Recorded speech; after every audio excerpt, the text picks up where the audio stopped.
Did you know that people with dementia can sometimes develop delusions? I'm Asaki Matsuzaki, a psychiatrist. When people think of psychiatric disorders with delusions, schizophrenia is probably the best known. However, delusions can actually also occur in dementia.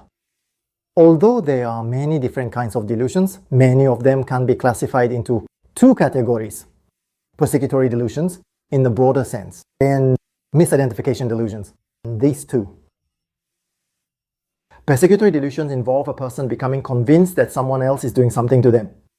There are four types of delusions that fall into this category. First, persecutory delusions in a narrower sense.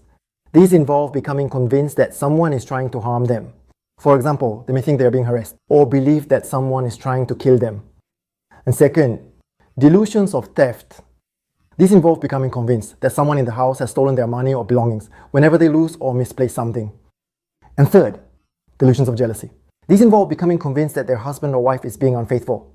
And fourth, abandonment delusion. This is a delusion in which they become convinced that their family is trying to abandon them.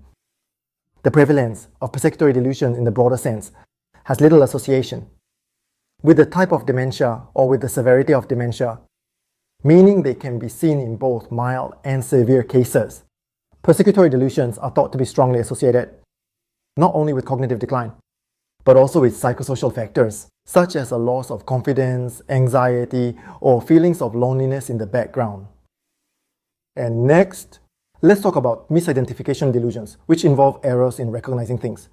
There are 5 types that fall into this category. First, phantom boarder. This involves becoming convinced that someone else is in the house. And second, Capgras syndrome. This involves becoming convinced that a family member has been replaced by an imposter.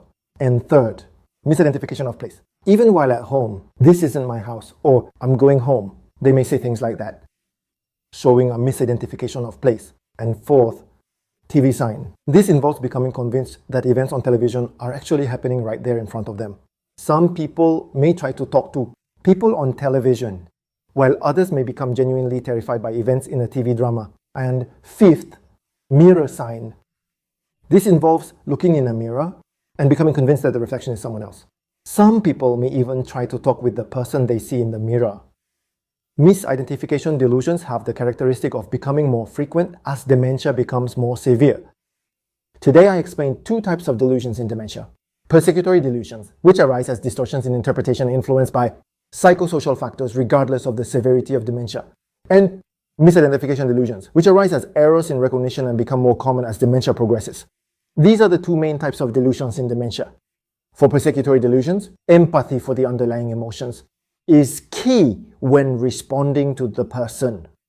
For misidentification delusions, when responding to the person rather than forcefully correcting the misidentification, it is better to step into that person's world to some extent while supporting a more adaptive daily life. That's all.